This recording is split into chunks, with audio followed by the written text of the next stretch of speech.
Ahora sí, escuchamos al doctor Mario Bunge, quien es autor de numerosos libros y de más de 450 artículos sobre temas de física teórica, matemáticas aplicadas, teoría de sistemas, sociología, matemática, epistemología, semántica, ontología, axiología, ética, política científica, etc. En este caso disertará sobre pseudociencias naturales. Lo recibimos con un aplauso. Gracias.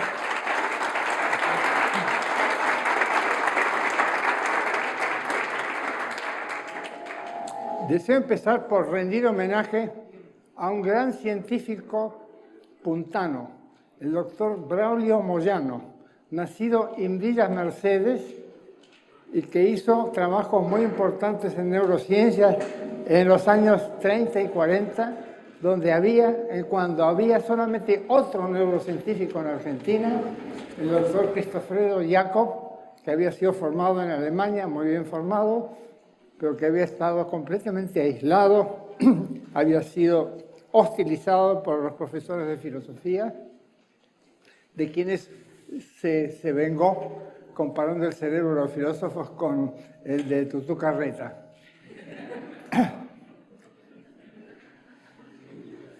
Es sabido que los seres humanos somos capaces de falsificar prácticamente todo. El oro, la amistad, el amor, la democracia, es muy fácil de falsificar. Pero también se falsifica la ciencia y la filosofía.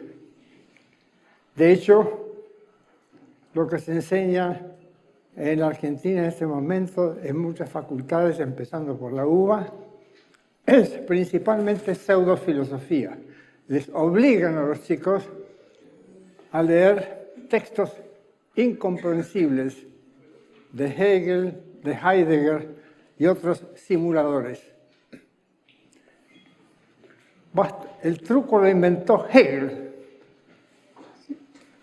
El truco consiste en hacer pasar lo ininteligible, lo oscuro, por profundo.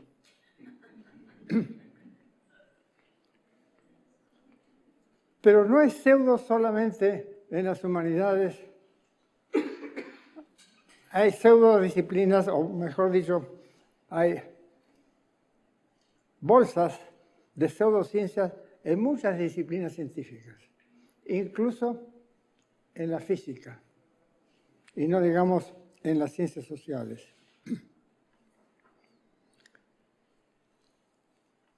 Ahora bien, antes de saber qué es una pseudociencia, tenemos que saber qué es una ciencia. Es curioso, las revistas de filosofía de la ciencia, no he visto en ninguna de ellas artículos sobre la pseudociencia. Tampoco he visto caracterizaciones correctas de la ciencia. La palabra ciencia se puede entender por lo menos de tres maneras. En alemán, cualquier cosa que sea objeto de un discurso académico se llama ciencia. Incluso la liturgia religiosa se llama Wissenschaft. Pero en las demás lenguas, la ciencia significa o bien la actividad científica tal como nosotros la concebimos, es decir, investigación rigurosa, o bien como el resultado de esa investigación, el cuerpo de conocimientos científicos, o también como la comunidad de los científicos. Los tres significados son perfectamente legítimos, pero aquí nos vamos a ocupar principalmente de aquello que caracteriza a la ciencia por oposición a la pseudociencia, que es la investigación. Los pseudocientíficos, salvo rara excepción, no investigan, sino que forman un cuerpo de creencias que queda más o menos inalterado durante decenios o incluso milenios. Y cuando investigan, es el caso casi único de los parapsicólogos, ¿Dónde viene esta luz para declarar? Ah, sí, aquí viene. Va. Cuando investigan no lo hacen correctamente, es decir, sus diseños no están a prueba de autoengaño, y menos aún. Ah, muchas gracias. Pero ahora no veo yo lo que tengo que leer. Bueno.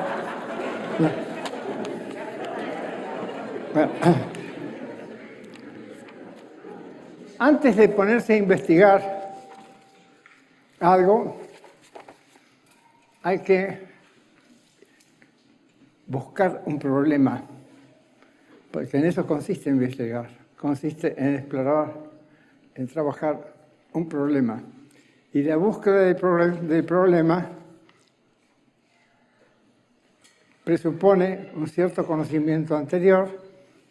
El científico bisonio tiene que haber aprendido algo y el nuevo que enfoque un nuevo problema tendrá que empezar por mirar, por revisar la literatura científica correspondiente. Pero también adoptará, aunque sea tácitamente, algunas suposiciones de tipo general. Por ejemplo, el que investiga la mente tendrá que suponer o bien que la mente es inmaterial y que por lo tanto puede investigarse independientemente del cerebro, o bien que la mente es material, en cuyo caso tiene dos opciones: que la mente es un órgano biológico que se ha desarrollado en el curso de varios millones de años, o bien puede hacer creer que el cerebro es una máquina, es una computadora que funciona por programas, es decir, automáticamente, sin la menor posibilidad de libertad, de libre albedrío, por ejemplo, de selección de problemas, de invención de conceptos nuevos, de nuevas hipótesis, etc. Eso está muy de moda, el computacionalismo, es decir, la tesis filosófica de que todo lo mental es computacional. Está muy de moda, pero está en contra, digamos, de la experiencia diaria que uno ve en chicos o en jóvenes que inventan ideas nuevas, inventan palabras nuevas, inventan procedimientos nuevos, etcétera, que no han sido programados. En todo caso, imagínense ustedes un químico que creyera que las reacciones químicas ocurren, como se creyó en un tiempo, porque las sustancias se aman o se odian. Es decir, que atribuyera características mentales a los reactantes. Un químico que creyera esa tesis idealista no haría gran carrera en química. Sin embargo, en física se encuentra gente, por ejemplo, el profesor Henry de la Johns Hopkins University, que sostienen que el universo es mental. Una tesis parecida es la de David Mermin, profesor de física de Cornell University, otra universidad muy prestigiosa, que también sostiene que todo lo cuántico es mental.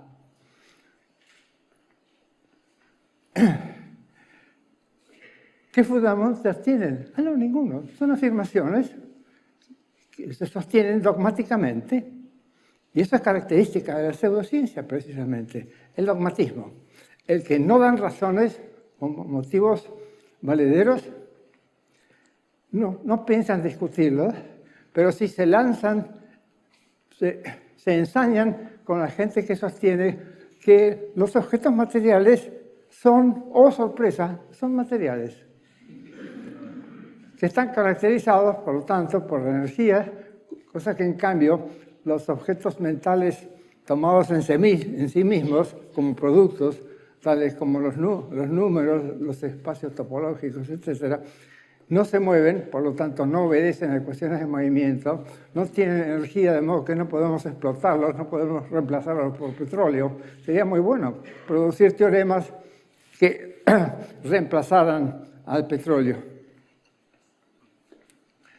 En todo caso, mi tesis es que la investigación científica tiene algunos supuestos y que todo proyecto de investigación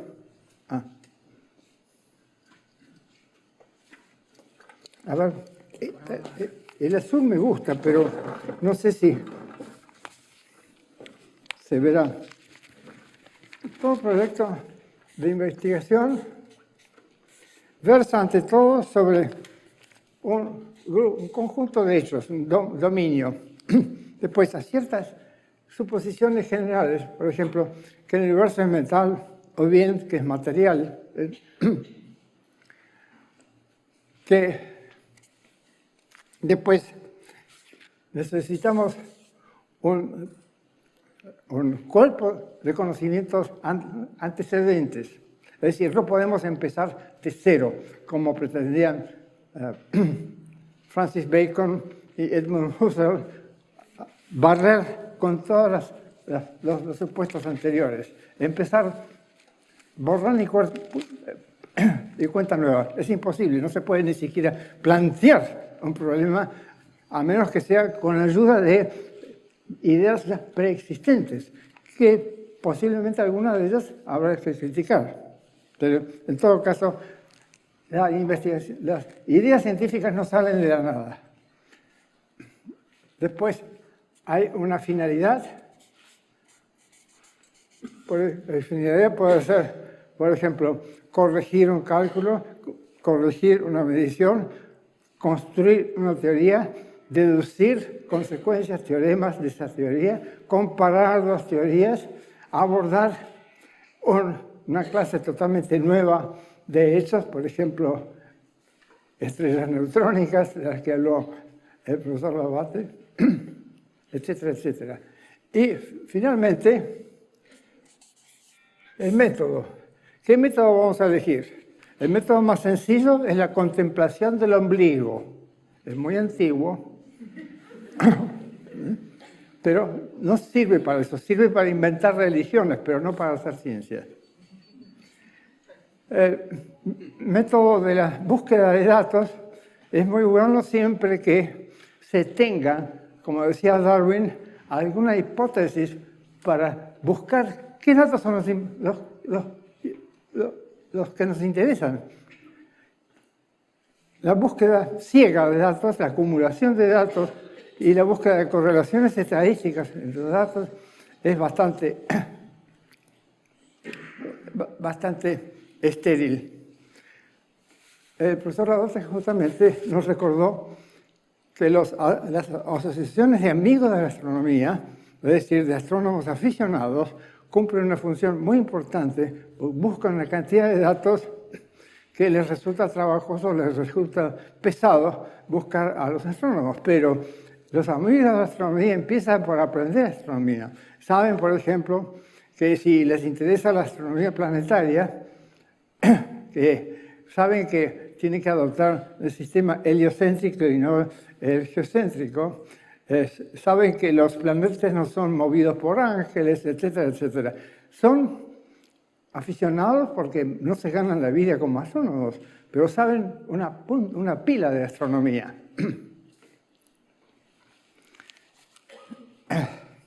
Lo mismo pasa con los botánicos aficionados, con la gente que conoce plantas, le gustan las plantas, las cultiva, es capaz de clasificarlas, es capaz incluso de producir híbridos, plantas de especies nuevas, etcétera, aunque no son biólogos profesionales.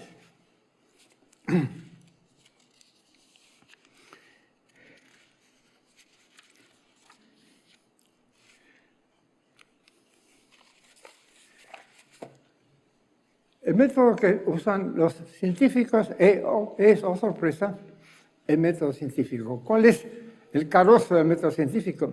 Poner a prueba empírica, las hipótesis,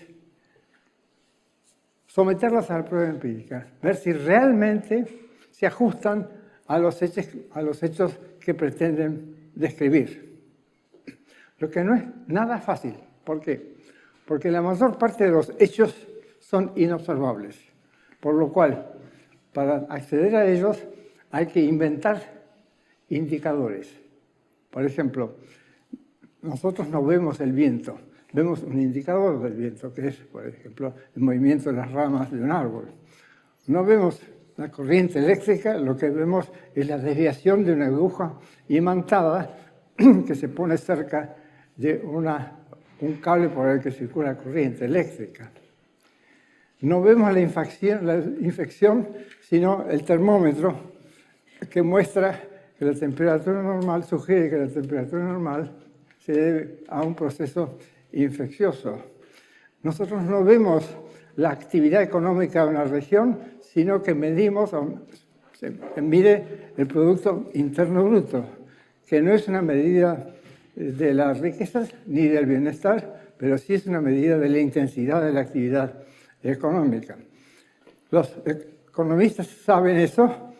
El que no utilice los datos para poner a prueba su teoría es otra cosa. Hay que diseñar entonces experimentos que pueden ser muy complicados porque, como digo, no se ven la mayor parte de las variables o de las propiedades de interés, no se ven. No se puede ver ni tocar los átomos y ni por lo tanto no son perceptibles sus propiedades, por ejemplo, la masa atómica, etc.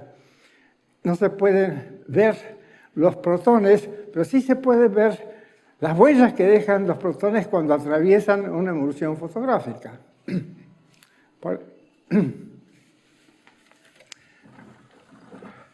Supongamos que llevamos una emulsión fotográfica a la punta de la punta, o a un lugar más elevado todavía, Chacaltaya, en Bolivia, donde han investigado muchos argentinos, brasileños, peruanos, bolivianos. Entonces, lo que puede ser que vean una trayectoria así, después otra así, que parece salir de la nada. ¿Cómo sabemos que van en esta dirección esas partículas que ionizan la película fotográfica? Porque los granos se van haciendo cada vez más próximos, se van condensando. Y la teoría es la que nos dice que el efecto de la ionización es tanto mayor cuanto menor es la velocidad, cuanto menor es la energía. Es decir, a medida que la partícula va emitiendo energía al medio ambiente, que en este caso es la película fotográfica, va perdiendo energía, entonces va siendo cada vez más eficaz como ionizadora. Y resulta que si se pone un campo magnético transversal al plano, se va a poder ver que esta es una partícula cargada positivamente y esta es una partícula cargada negativamente. Análisis posteriores muestran que este es un protón y este es un electrón. Entonces, ¿resulta que salen de la nada? No. Uno de los principios filosóficos más importantes debido a Lucrecio es nada sale de la nada. Ex nihilo nihil. Entonces, algo debe haber habido acá. Algo que no ha afectado y no ha sido afectado por la película fotográfica. Un neutrón, una partícula que no tiene carga fotográfica, carga eléctrica. Pero resulta que si se hace el cálculo, se ve que falta algo acá para que se conserve la energía y el momento. Entonces se inventó un neutrino. El neutrino es una partícula muy pequeña, o posiblemente no sea una partícula, no tiene masa, tampoco tiene carga, por eso se llama neutrino, y al no tener carga eléctrica, es muy, muy difícil de detectar. En todo caso, no deja trazos. Entonces, hay ciertos principios básicos que se aceptan, background knowledge, conocimiento antecedente, como son los principios de conservación de energía y del momento, sin los cuales no se puede interpretar lo que se ve. Lo que se ve se mira a través de una lente, la lente teórica. La teoría nos dice qué es lo que estamos viendo. Los datos brutos no le dicen nada a nadie. Si usted le muestra una película, digamos, a un indio que vive en Chacaltaya, picando hielo para llevar a la ciudad de La Paz, va a decir, bueno, sí, son puntitos que se ven. ¿Qué más le voy a decir, patroncito? Y llegar a esta interpretación, desde luego, llevó muchos años. Los rayos cósmicos se vienen examinando desde 1916 o algo así, y diagramas como estos fueron publicados recién en los años 50, gracias al desarrollo de la física nuclear.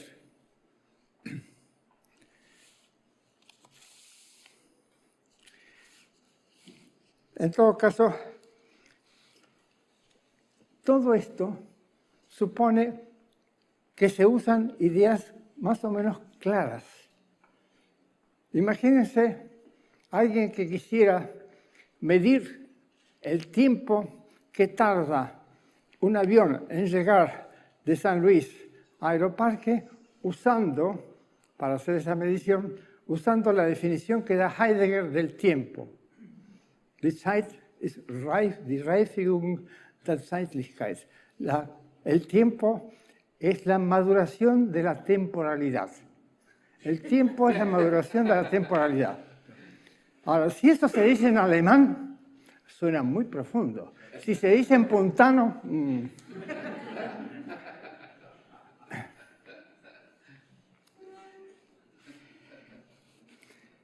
Eso no quiere decir que todo el mundo tenga un concepto muy claro acerca del tiempo. Los físicos saben calcular tiempos, medir tiempos, pero si se les pregunta qué es el tiempo, van a contestar posiblemente más o menos lo que contestó San Agustín cuando le hicieron esa pregunta, ¿no? Eso es otra cosa. Tienen una comprensión intuitiva del tiempo. Es tarea de filósofos que sirvan para algo, construir teorías del tiempo que aclaren el concepto, exactifiquen ese concepto intuitivo que tenemos.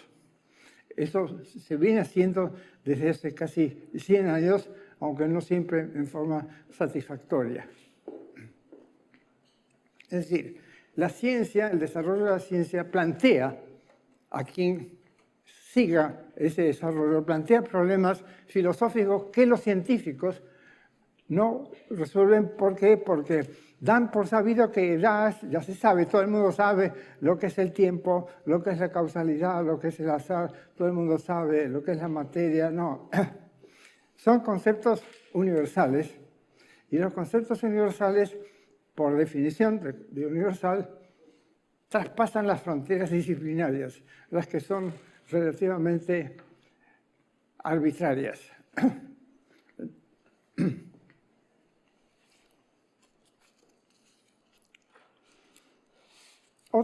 Otra característica de la ciencia es su mutabilidad, el que está cambiando constantemente.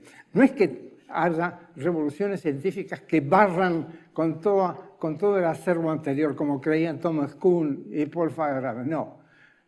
Las revoluciones científicas son muy pocas, muy raras. Yo personalmente creo que ha habido nada más que un par de revoluciones científicas. Uno, el nacimiento de la ciencia propiamente dicha en Grecia antigua, y la segunda revolución, la de 1600, el renacimiento de la ciencia en la época de Galileo.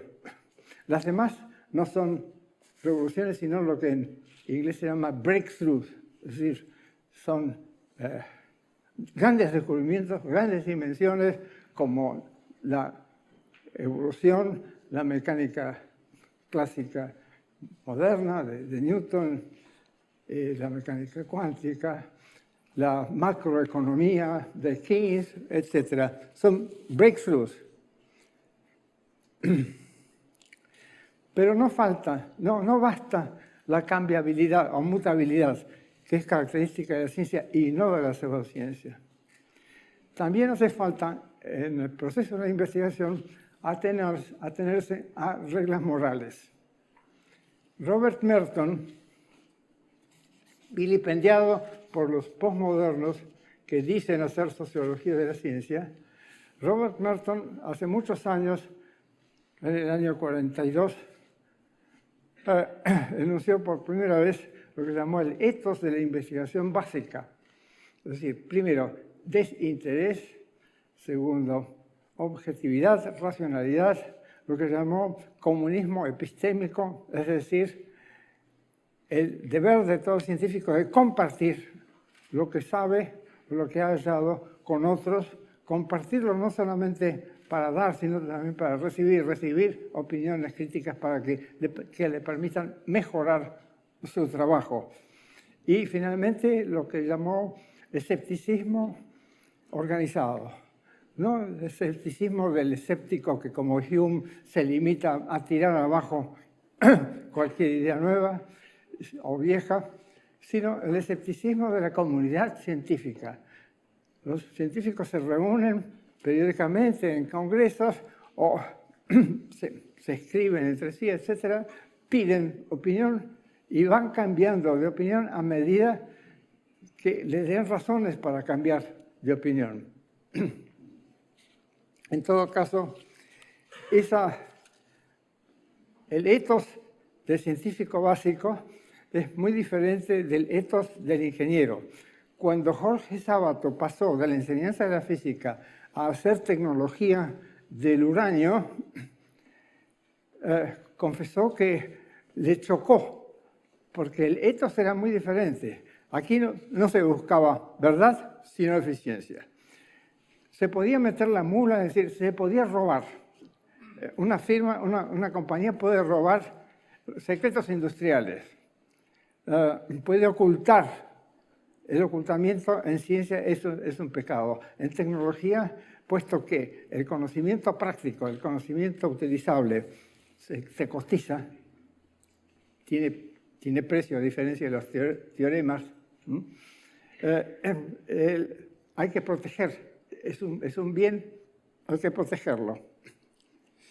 En todo caso, hay diferencias muy grandes entre la ciencia y la técnica, y gracias a que hay diferencias pueden interactuar. Si no hubiera diferencias, nada tendría la una para aportar a la otra. Por eso resulta absurda la expresión que se ha popularizado entre los postmodernos, a saber, tecnociencia. No hay tal cosa como tecnociencia. Hay ciencia básica, hay tecnología y hay ciencia aplicada. Es decir, la investigación que se hace con la esperanza, con el objetivo y la esperanza de encontrar algo utilizable, pero sabiendo también que el 99% de los hallazgos de la investigación aplicada no van a tener ninguna aplicación.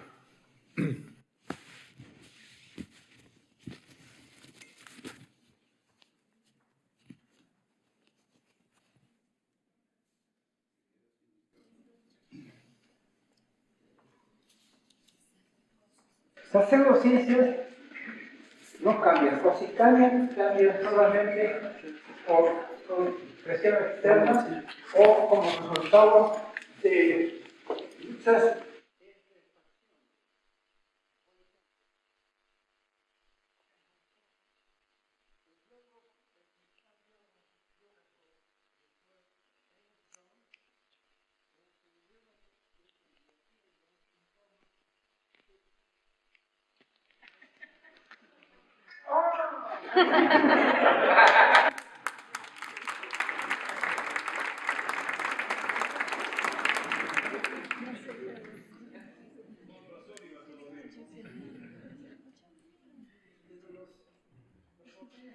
fama bien ganada de gritones, de modo que creo que igual me han oído.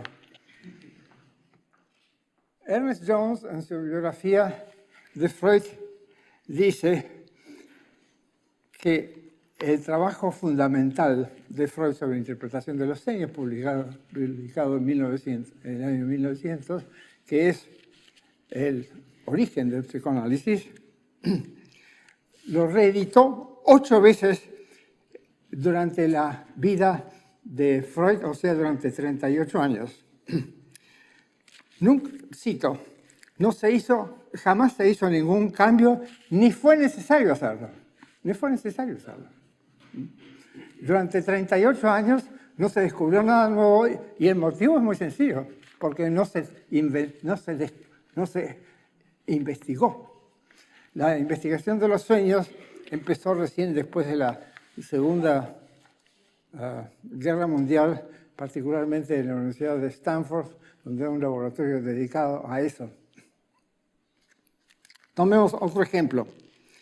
En el año 1991, la revista The Economic Journal pidió a una cantidad de destacados economistas que opinaran sobre los progresos que había hecho la teoría económica en el curso de la vida de la revista, en el curso de los últimos 100 años. Milton Friedman, el capo de los Chicago Boys, de la escuela de Chicago, declaró triunfantemente que los únicos cambios que habían ocurrido en la teoría económica clásica, o sea, neoclásica mejor dicho, que es la estándar, eran cambios formales. Por eso tituló a su trabajo Vino viejo en botellas nuevas. El vino siempre es el mismo, o sea, siempre intoxica de la misma manera. Pero ustedes pagan por la botella, pagan cada vez más, naturalmente. Por los botellazos, más bien.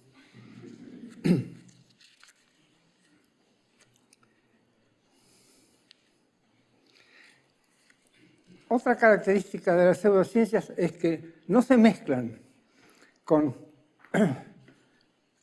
otras pseudociencias, con una o dos excepciones. Por ejemplo, existe el psicoanálisis astrológico o la astrología psicoanalítica. No me pidan que les diga en qué consiste porque no sé. Pero lo vi anunciados en muchos carteles por las calles de París. Cursos, seminarios sobre psicoanálisis astrológico. Habitualmente las pseudociencias están aisladas entre sí y, por supuesto, aisladas de las ciencias, ¿no? Las ciencias forman todas un sistema. Más aún, hay interciencias y se multiplican el número de interciencias. En los últimos 200 años han aparecido la fisicoquímica, la bioquímica, la psicofísica, la sociología política. Últimamente ha aparecido la neurociencia cognitiva, la socioeconomía, etcétera, etcétera. Es decir, que en el progreso, en el curso del tiempo, no solamente se forman nuevas disciplinas, hay arborización, sino que disciplinas ya existentes se van juntando. Es decir, hay a la vez divergencia y convergencia progresivas. Y las dos son útiles.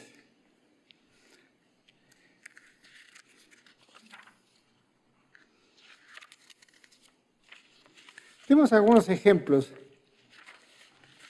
de pseudociencias en las ciencias naturales. Empecemos por la física. Y voy a empezar por una anécdota. Niels Bohr,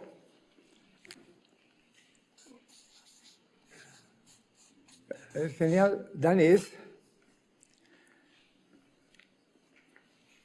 creador de la interpretación de Copenhague de la mecánica cuántica, tenía una casa de campo y sobre las puertas de la casa de campo tenía una herradura. Y cuando algún físico, algún amigo físico lo miraba en forma cazadora, le decía, no, le decía Bohr, dicen que es eficaz aun cuando no se crea en eso. Pues Bohr, y lo mismo su discípulo y amigo Heisenberg, otro cofundador, y sus amigos Max Born, creían que los procesos a escala microfísica no ocurren por sí mismos, sino que ocurren solamente cuando alguien hace observaciones. Ante todo, que las observaciones son muy indirectas. Lo que observa un físico no son las cosas mismas, sino que observa cómo se mueve la aguja de un galvanómetro, cosas así, ¿no? Es decir, no se observan directamente. Segundo, que no hay acción directa de los procesos mentales sobre los procesos físicos. Si los hubiera, no podríamos confiar en las lecturas de los instrumentos de medición, ¿no? Es un postulado tácito de toda la ciencia experimental, es que la única manera en que el experimentador puede actuar sobre el resultado, sobre las mediciones, es acercándose, por ejemplo, simplemente por su calor, el calor que emite su cuerpo, o tocando las cosas, ¿no? Por eso todos los experimentadores tratan de hacer paredes aislantes, de aislarse, de manejar las cosas con micromanipuladores que manejan las cosas a distancia, ¿no? Pues bien, la idea de que los procesos físicos ocurren solamente como resultado de la acción de los experimentadores se da de patadas con la historia del universo y la historia de la humanidad. Ha habido procesos físicos mucho antes de que hubiera seres humanos, mucho antes de que hubiera laboratorios. Los primeros laboratorios propiamente dichos se fundaron recién en el siglo XVII, discípulos de Galileo, tales como Torricelli. Y hubo procesos físicos antes de Torricelli, por supuesto, ¿no? ¿De dónde salió esta idea de que el universo es mental o de que los procesos físicos son resultados de los procesos mentales de los experimentadores? No surgió de la física, surgió de la filosofía, ni siquiera de la filosofía antigua o medieval, surgió de la filosofía moderna y en particular de Berkeley, de George Berkeley. George Berkeley, 1710. Es el primero en afirmar, el primero en la historia de la filosofía, en afirmar que ser es percibir o ser percibido. Por ejemplo, supongamos que ustedes existen porque yo los percibo. Si yo no los percibiera, si yo no los viera, ustedes no existirían. No, hubiera dicho Berkeley, no es cierto. Esto lo dice Bohr, pero Berkeley dice, ustedes siguen existiendo, aun cuando se cierran los ojos, porque está Dios quien los está percibiendo. Entonces, siempre hay alguien que asegura que ustedes sigan existiendo. De modo que tranquilícense.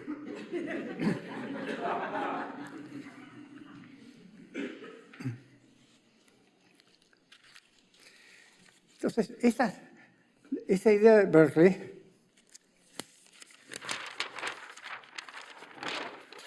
pasó, aunque la gente no le daba crédito, no lo citaban, pero la cadena es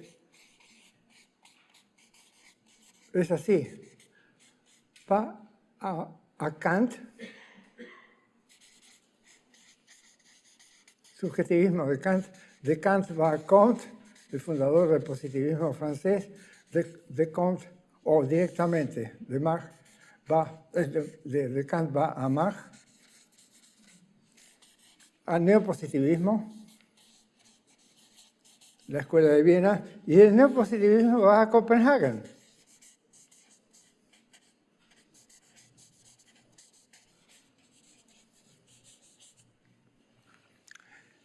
Es decir, el subjetivismo Esto es típico del pensamiento no científico, la reducción de todo a lo personal. La ciencia es impersonal, aunque es hecha por personas que tienen sus prejuicios, etc. Pero esos prejuicios son controlados en la comunidad científica por colegas y sobre todo por competidores. Ese subjetivismo es de origen puramente filosófico. Mach quiso incluso reformular la mecánica de manera tal que no figuraran en ella los conceptos de masa ni de fuerza, sino como definidos. Porque parte de ese programa positivista es el reemplazar todos los conceptos teóricos por conceptos empíricos, reemplazar las cosas en sí por las apariencias, los fenómenos. Kant dice explícitamente en su crítica de la razón pura, el universo es un conjunto de apariencias. Ahora bien, no hay apariencias a menos que haya seres capaces de tenerlas, seres capaces de percibir algo. Es decir, se elimina al ser humano y el universo deja de existir. Pero Kant oscila, porque le parece demasiado absurdo el fenomenismo ontológico. Entonces, en una página dice que solamente existen, solamente hay apariencias, y en otra dice solamente pueden conocerse las apariencias. Pero la frase más contundente es: Die Welt ist eine Menge Erscheinungen. El mundo es un conjunto de apariencias. Pero Kant no estaba seguro de ser kantiano, entonces oscilaba mucho. En su autobiografía, Heisenberg, uno de los grandes genios y genio precoz, cuenta que en su seminario en Leibniz, seminario al que asistió mi supervisor de tesis, mi maestro de tesis, Guido Beck, había una filósofa, Grete Hermann, especialista en Kant. Entonces, después de mucho discutir, llegaron a la conclusión de que los átomos pertenecen a nuestra descripción de las observaciones. No hay átomos en sí mismos. Ahora, el mismo Heisenberg había participado antes en trabajos sobre rayos, trabajos teóricos sobre rayos cósmicos que vienen de afuera, que no son producidos por el experimentador, sino que vienen de afuera, vienen incluso de fuera del sistema solar.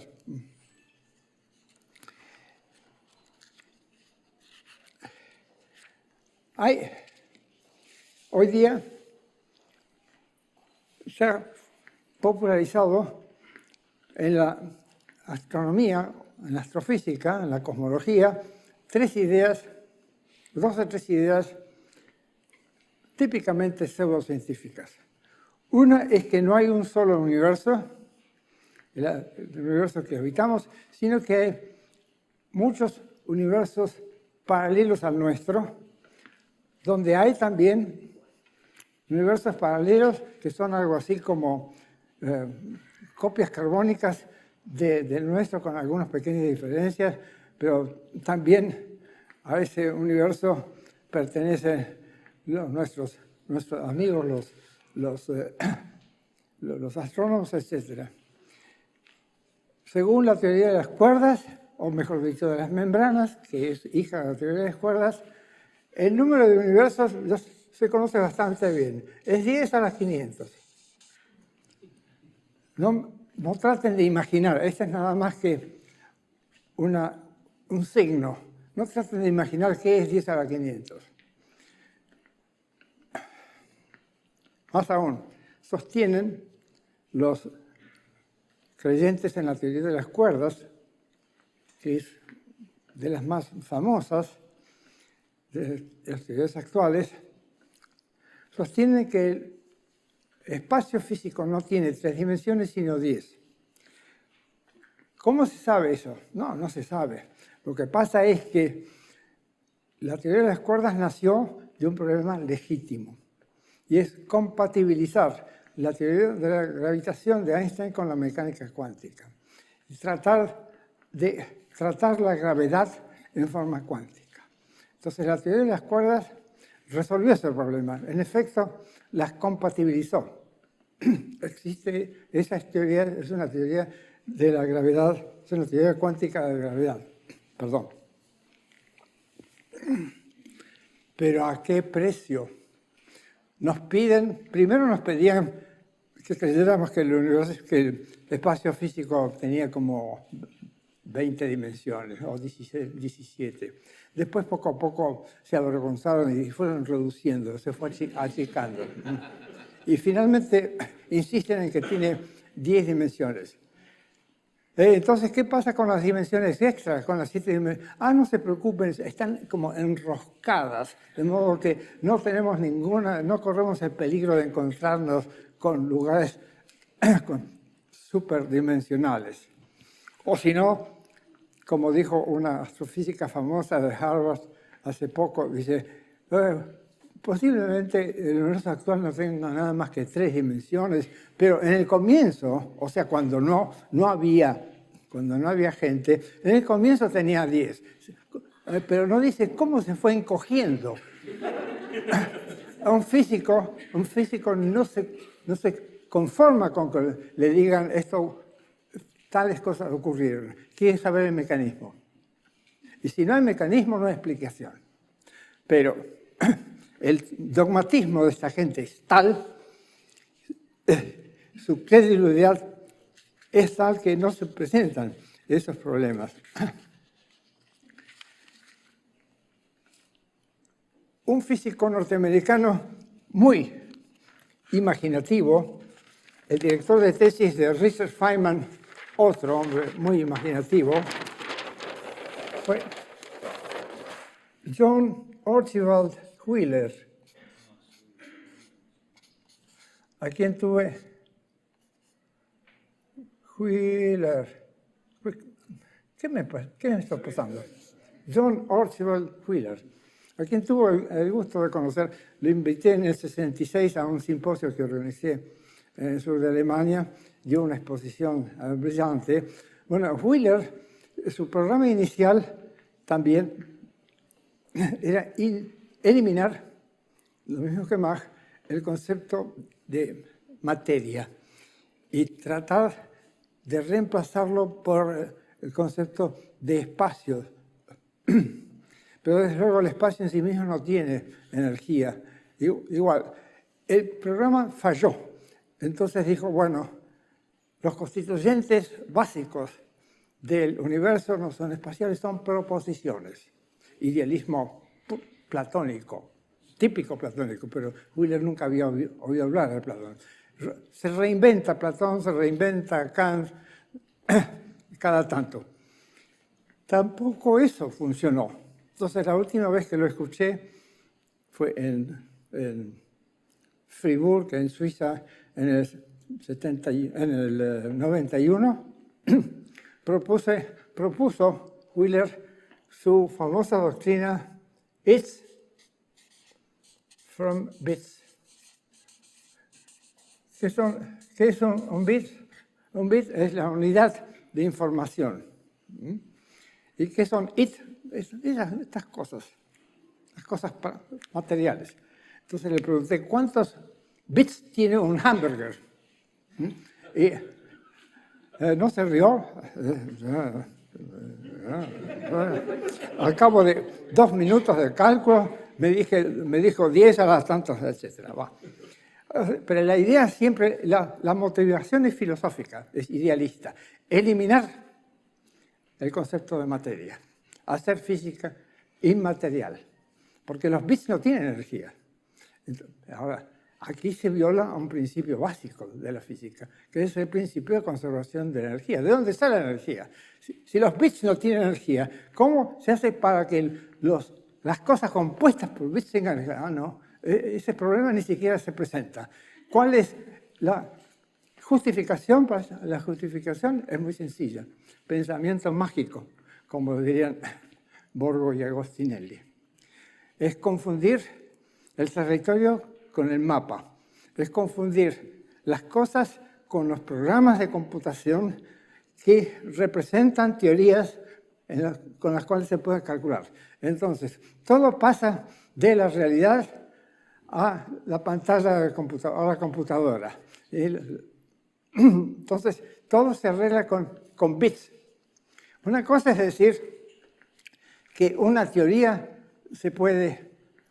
física se puede transformar en un programa de computación, siempre que primero se la digitalice, es decir, que todas las variables contiguas se discreticen, ¿no? Lo que es una pérdida tremenda. Se pierde nada menos que la recta real. Pero de todas maneras, desde el punto de vista de la computación, para la persona a que le interese nada más que los números, eso funciona, ¿no?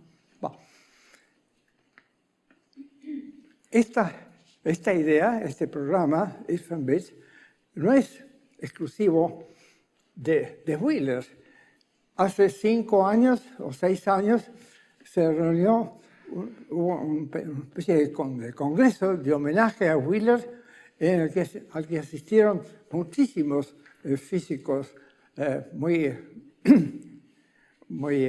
importantes, y con el apoyo, por supuesto, de la Fundación Templeton, que premia todos los intentos por desmaterializar el mundo y por poner la ciencia en manos de la religión. Uno de los asistentes fue un famoso físico argentino que está en Harvard, Maldacena. Y todos los participantes en ese congreso se referían muy respetuosamente a esta doctrina sin escarbar el origen filosófico. El origen filosófico es simplemente idealismo. No es que la física nos enseñe, no es que se puedan hacer experimentos para medir el número de bits que contiene un pedazo de materia o un rayo luminoso. No, simplemente hay que recurrir a una teoría y después ver cuál es el programa o cuáles son los programas que posiblemente puedan representarlo, etc. Pero el concepto de información no es un concepto físico, es un concepto tecnológico. Para que se pueda hablar con sentido de información, hace falta no solamente especificar las señales, que dicho sea de paso no son señales cualesquiera, sino señales de un cierto tipo, ¿no? Hace falta especificar el emisor, el canal, el receptor. Y todos estos son sistemas macroscópicos, no son microscópicos. No se puede hablar de flujos de información dentro de un átomo, porque no se pueden distinguir, separar estas 3 componentes. No tiene sentido ni siquiera, este es un problema que discutí bastante agriamente con Francis Crick, el de Crick y Watson, que empleaba el concepto de información. Yo dije, el concepto de información genética es puramente metafórico. Como ya lo dijo François Jacob, también premio Nobel, la información genética no es nada más que la estructura del ADN, nada más. Al cambiar la posición de A con G o algo así, cambia la estructura y cambia entonces la llamada información, eso es todo, ¿no? Dentro de la célula, además, no hay están tan íntimamente ligados entre sí los componentes de una célula que cualquier señal es distorsionada enormemente.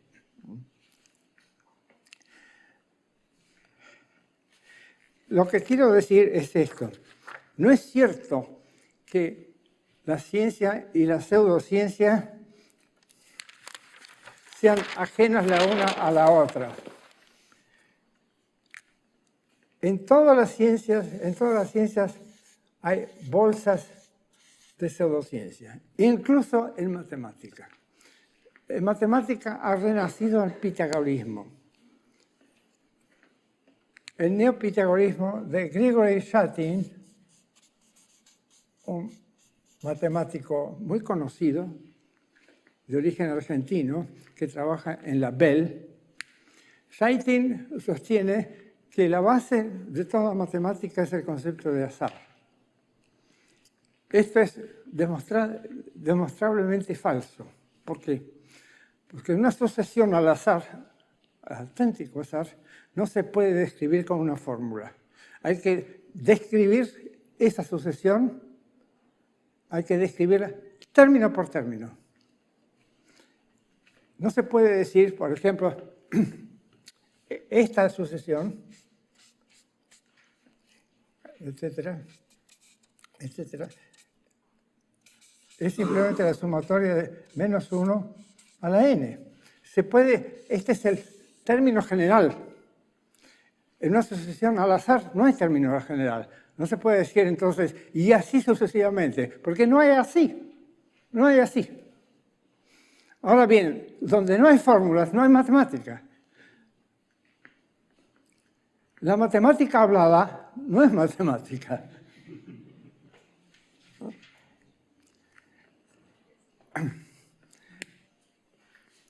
Pero, naturalmente, atrae mucho citar al gran Pitágoras, etc. La hermandad pitagórica era un ejemplo de lo que estoy diciendo. La hermandad pitagórica produjo buena matemática, produjo la primera física teórica, teorías de las oscilaciones, teoría de las cuerdas oscilantes, que no es nada. También produjo un fárrago religioso y místico que dio lugar a las escuelas neopitagóricas que florecieron en Brasil cuando yo era joven. Había templos neopitagóricos en Brasil, no sé si seguirán existiendo. En física hemos visto unos pocos ejemplos de pseudociencias que se cultivan como si fueran ciencias. En biología, no digamos en psicología, por ejemplo, toda la biología que quiere hacer pasar Dawkins por biología moderna no es tal cosa.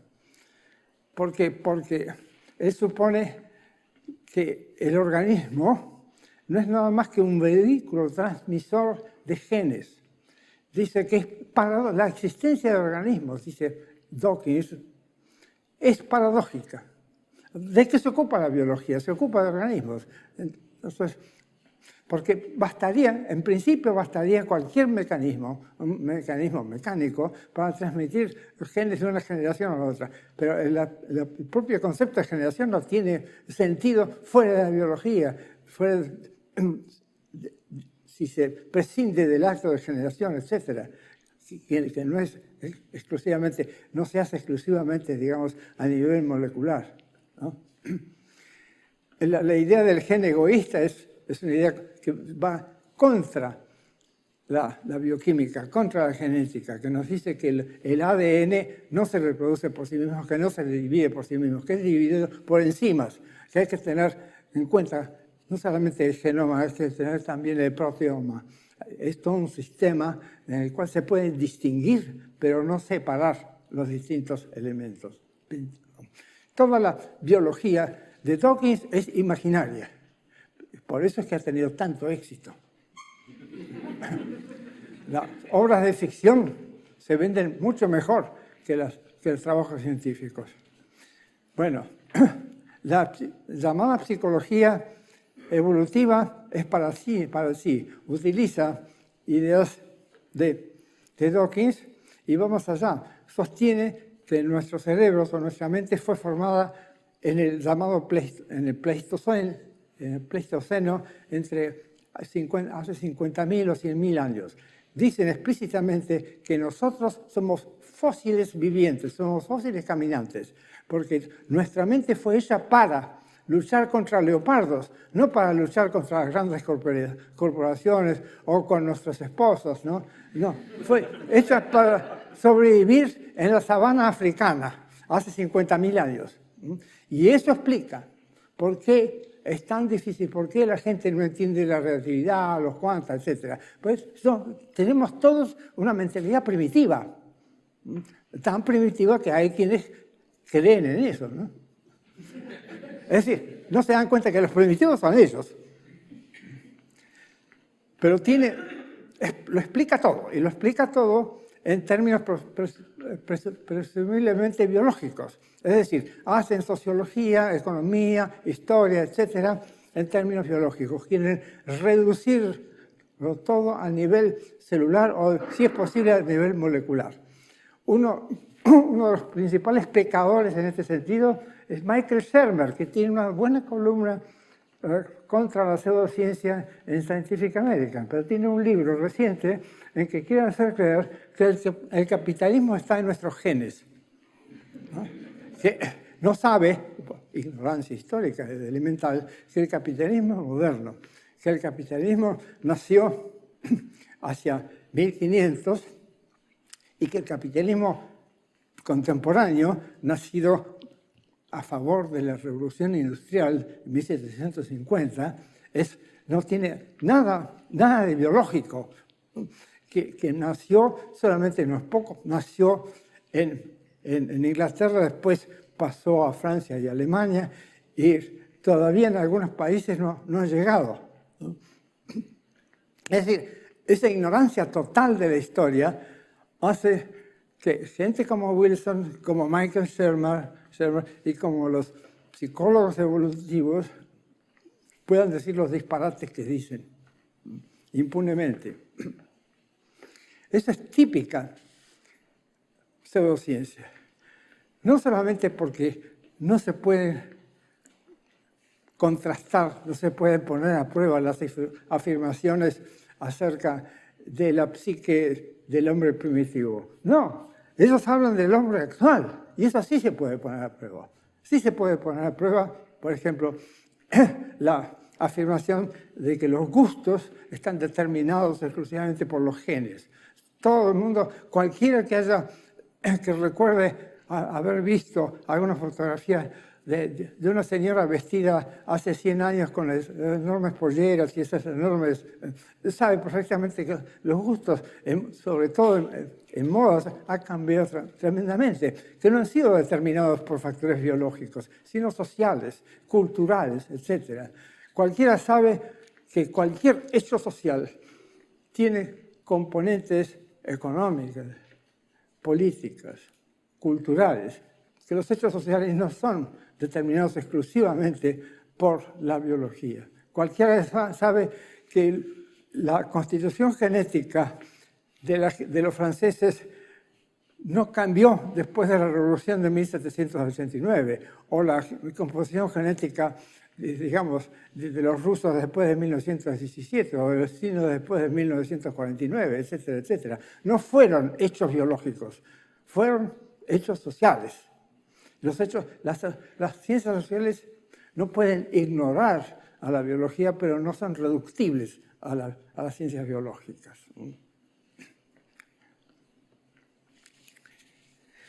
Pero, como digo, esas cosas se venden muy bien y parecen explicarlo todo, así como Freud parece explicar toda la vida mental, en términos de unos pocos mitos. Estos otros, los psicólogos evolutivos, pretenden explicarlo todo en términos de sexo. Están tan obsesionados por el sexo como el Papa. ¿No? Pero el Papa no pretende explicarlo todo por el sexo, ¿no? Por lo menos. No comete ese pecado epistemológico.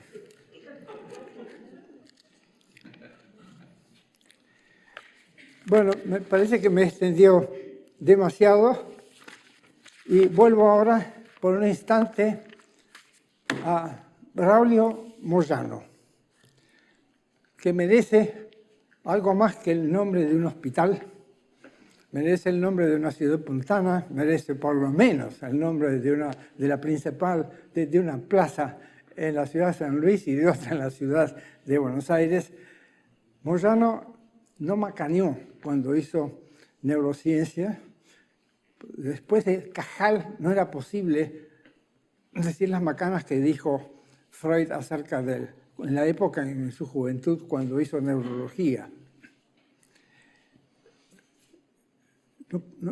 Moyano hizo también psiquiatría, en una época en que la psiquiatría biológica estaba muy subdesarrollada.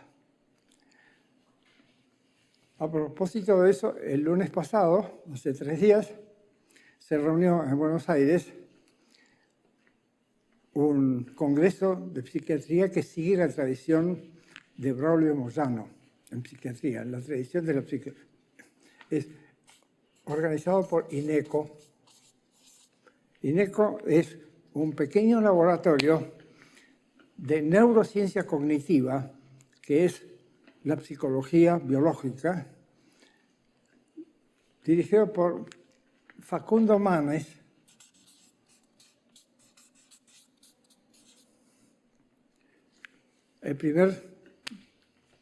uno de los primeros psicólogos científicos argentinos, donde hacen experimentos y publican en revistas de circulación internacional, tales como Neuron, Cerebral Cortex y otros. Pues bien, a ese congreso asistieron investigadores famosos en neurociencias y en psiquiatría de Inglaterra, Canadá y los Estados Unidos. Ese grupo, digo yo, es el que hace neurociencia en serio y que hace psicología en serio, psiquiatría en serio, sigue la tradición de Braulio Moyano, tradición que continuaron, entre otros, en Argentina, Eduardo de Robertis, de quien tuve la suerte de ser amigo. Eduardo de Robertis fue el que descubrió las vesículas que hay en la punta de las axonas, las vesículas donde se almacenan los neurotransmisores, entre muchas otras cosas. Era histólogo, pero también era neurofisiólogo de la tradición también de Cajal. O mi amigo Claudio Cuello, que hace neuro, endocrino, inmunología. Claudio Cuello, que fue discípulo de César Milstein, premio Nobel argentino, trabajó en Oxford con Milstein y se dedica precisamente a investigar cuál es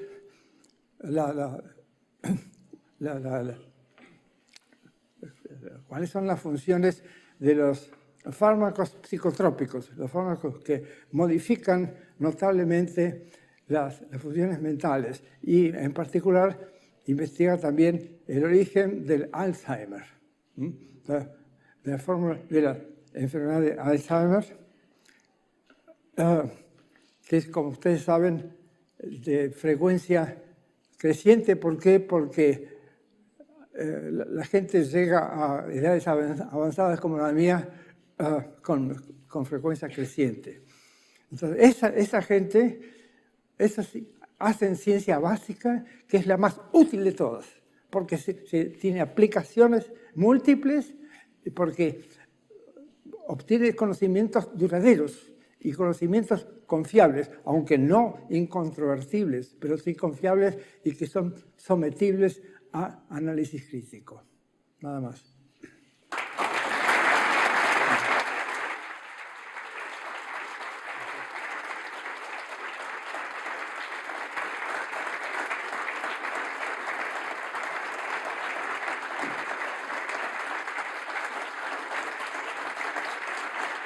Gracias. Preguntas y críticas.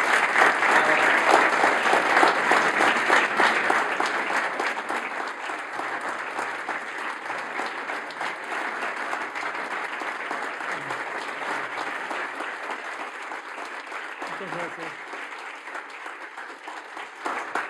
¿Algún cuerdista o un piolista? En Argentina va a haber que decir no teoría de cuerdas, sino de piolas.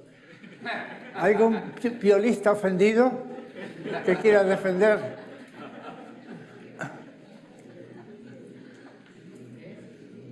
Preguntas y objeciones. Sí. Más fuerte porque soy sordo. Y que esté esperando el micrófono. Ah, está esperando el micrófono. Muy bien. Aún así, no confíe que llegue a entender. Posiblemente necesite los servicios de esta niña. Entonces, usted preste atención. ¿Cómo argumenta Michael Shermer que Michael Shermer que el capitalismo está en los genes? ¿Qué argumento pone? Él cree en la psicología evolutiva. Él cree en eso. ¿Pero cómo da algún argumento, algo, dice alguna razón? No, para él es un reduccionista. Él cree que todo está en nuestros genes, ¿no? A ver, Pero no es el primero. No es el primero. Hace ya mucho tiempo que se propuso esa idea de que el orden social actual es el orden natural. ¿Por qué? Muy sencillo. Si no, habría sido cambiado hace tiempo. Maestro, no y sé eso si lo dice cuando estamos en medio de una crisis típica, una de las tantas crisis, de las tantas oscilaciones económicas, crisis en parte causada por una teoría económica que es falsa, que no puede predecir crisis, no puede predecir cambios económicos porque se basa en el postulado del equilibrio, el postulado demostrado por el premio Nobel Gerald Debreu, el postulado del equilibrio general. O sea que en todo instante, toda economía, no solamente todo sector de la economía, sino que toda economía está en equilibrio o cerca del equilibrio. Y de modo que si se aleja del equilibrio es solamente un poquito, y puesto que el mercado es autorregulado, a menos que venga el gobierno, ya se sabe, los gobiernos son desastrosos, ¿no? Por sí solo, ese pequeño desequilibrio se va a corregir y va a volver a ser equilibrio. O sea, el estado en que la oferta es igual a la demanda, ¿no? Debreu recibió el Premio Nobel de Economía por probar eso. Debreu sabía mucha matemática. Y como muchos matemáticos creen que la matemática no solamente es necesaria para hacer ciencia, sino también suficiente. Mire, le quería preguntar si... Hace poco salió en Physics Today un artículo, una carta de un lector, dice así: ¿y si la teoría de cuerdas resultara falsa? ¿Qué hacemos? Porque él es un cuerdista, ¿no? Dice, no hay por qué preocuparse. La teoría de cuerdas es tan rica matemáticamente que todos los cuerdistas podríamos ser incorporados a un departamento de matemática. Y si los matemáticos no nos quieren, entonces hacemos un departamento aparte, ¿no? Típico de la pseudociencia. Aparte de todo, así como los estadísticos tienen en muchas partes su propio departamento, ¿no? Nosotros hacemos el departamento de cuerdas, ¿no? Sí. Perdón. No, quería ver si después de 25 años sigue pensando usted, como declaró a un periodista de Clarín, a Ricardo Cuny, en noviembre del 85. Usted dijo así en ese momento, si no está mal transcripto, respecto a la situación de nuestro país: las cosas están mal, muy mal. Hay rascacielos fantásticos, hay ordenadores, pero no hay producción, hay desempleo, hay un atraso cultural increíble. Especialmente en ese punto me interesa. La superstición se ha extendido de manera alarmante. El país está inundado de psicoanalistas, de parapsicólogos, de magos, de astrólogos. Toda la tradición iluminista de los Agustín Álvarez, Carlos Octavio Bunge, José Ingenieros, ha muerto. La ideología de las clases dominantes hasta 1930 era iluminista, cientifista. Hoy en día cientifista es una mala palabra. ¿Piensa que esas palabras todavía se aplican a la actualidad? No, ha cambiado sobre todo en el curso de los últimos 7 u 8 años. Gracias a la presidencia de Menem, la economía se ha repuesto bastante. No está como estaba en el 2001. No es que yo sea menemista, que sea kirchnerista, perdón. Perdón Kirchner. Menem entregó al país, Kirchner no. ¿Sabe cómo lo caracteriza de Independent a Kirchner cuando murió? A hero of Argentinian Independence, un héroe de la independencia argentina, porque se le cuadró al Fondo Monetario, etc. ¿no? Bueno, volviendo al otro. Ante todo, le diré, yo no estoy muy enterado de lo que pasa en la Argentina. Los diarios canadienses no publican casi nada sobre la Argentina, no les interesa Brasil. Brasil tiene 200 millones de habitantes, tiene una economía pujante, ahora se equipara a Brasil como con India, con China, con las economías emergentes que no han sufrido la crisis porque no han obedecido las órdenes de consenso de Washington, etc., y por muchos motivos. En todo caso, yo no estoy al tanto de lo que pasa en Argentina. Sé que, o me han dicho los científicos amigos, en particular el lunes pasado di una charla en Exactas en Buenos Aires, que los científicos están contentos con el apoyo a la ciencia que da el gobierno argentino, ¿no? Los gobiernos de Kirchner, a diferencia de la total indiferencia de los gobiernos anteriores. Están contentos.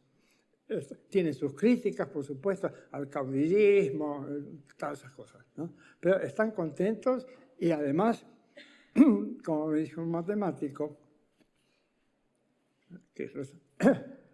ya no se ve a la gente revolver en los tachos de basura para encontrar qué comer.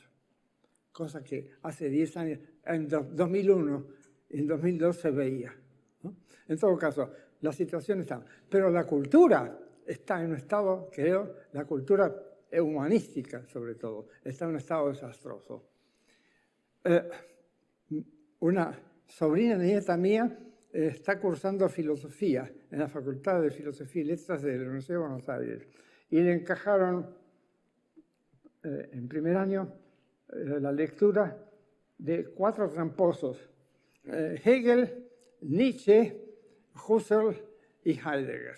Todos irracionalistas, todos anticientíficos. Un nieto mío no puede pasar a segundo año o a tercero, no sé qué, porque debe una materia de filosofía. Está estudiando ciencias políticas, pero una materia previa es filosofía. Y el grueso o la mitad de la materia es Hegel. Yo no entiendo a Hegel. Entonces yo le dije, entendés bastante, porque justamente yo con eso ya lo probaría. Porque fue Hegel justamente el que inventó el truco, como dije hace un rato, de hacer pasar lo confuso, lo oscuro, por profundo, ¿no? Pero en todo caso, esto no pasaba cuando yo era profesor de filosofía hace medio siglo, de ciencias me pasé a filosofía, pese a las advertencias de mi mujer. Mi mujer, que es matemática, me dijo, no cometas esa barbaridad. En todo caso, no, en aquella época no había mucha investigación filosófica, pero se conocían autores, además de Hegel, muchos otros, ¿no? Y no había nadie que enseñara a Heidegger. Yo hice un seminario sobre Heidegger para divertirme. Tomamos el trabajo de Heidegger sobre la verdad. Y realmente nos divertimos. Heidegger dice en una página, la esencia de la verdad es la libertad. El nazi Heidegger, la esencia de la verdad es la libertad. 2 páginas después dice, y la esencia de la libertad es la verdad. ¿Qué es la esencia y por qué es la esencia? ¿Por qué? No, eso justamente la idea es hacer afirmaciones, nunca discutirlas, nunca dar algún elemento de prueba, alguna conexión con la técnica, con la filosofía, con la matemática. No, una frase tras la otra, y muchas además. Heidegger escribió 95 libros, sus obras completas, 95 libros, basura en escala industrial.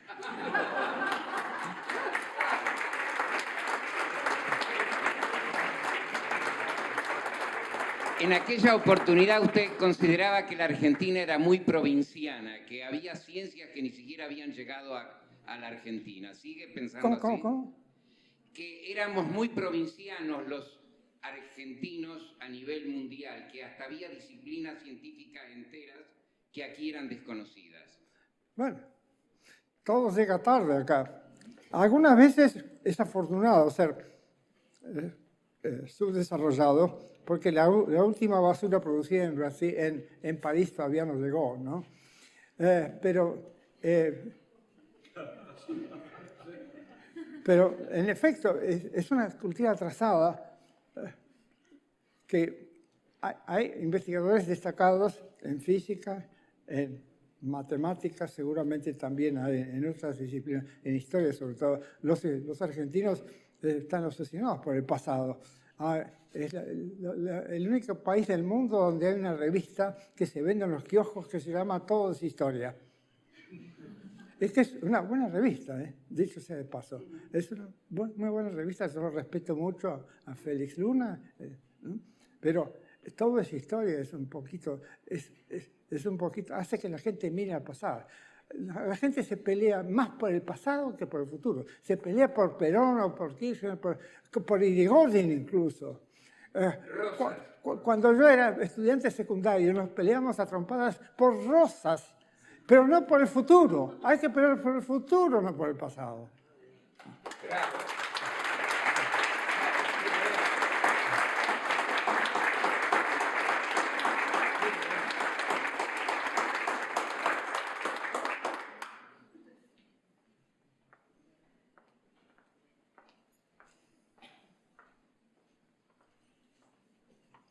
Doctor, una pregunta concreta, muy pedestre, pero que puede tener consecuencias. ¿Una pregunta? Concreta, muy pedestre, pero que quisiera que usted me lo aclarara porque tiene consecuencias. ¿Existe la antimateria? Pero es una ¿Alguien ha obtenido palabra desafortunada. ¿Eh? Por supuesto, pero es una palabra desafortunada porque la antimateria es tan material como la materia. Mire, el electrón positivo suele llamarse antielectrón, el protón negativo suele llamarse antiprotón. Simplemente son partículas cargadas con electricidad negativa, descubiertas mucho después que las partículas que se llaman, digamos, de materia. Nada más que eso, es materia. Todo lo que, justamente la tesis del materialismo filosófico es que todos los constituyentes del universo son materiales. Eso, pero no necesariamente físicos. El materialismo antiguo sostenía que todos los constituyentes del universo son físicos. Bueno, hoy sabemos que no. Sabemos que la materia viva es muy diferente de los componentes de la materia viva. Una célula está compuesta por átomos y moléculas, pero no tiene las propiedades de los átomos ni de las moléculas, salvo la energía. La energía es la única propiedad, es la propiedad universal de la materia. ¿No alguien ha obtenido antimateria? ¿Cómo? ¿Alguien ha obtenido? Pero sí, por supuesto. Todos los días. Además, los rayos cósmicos nos invaden de antimateria, de positrones, de protones. No hay que llamarla antimateria, eso es una palabra desgraciada. No.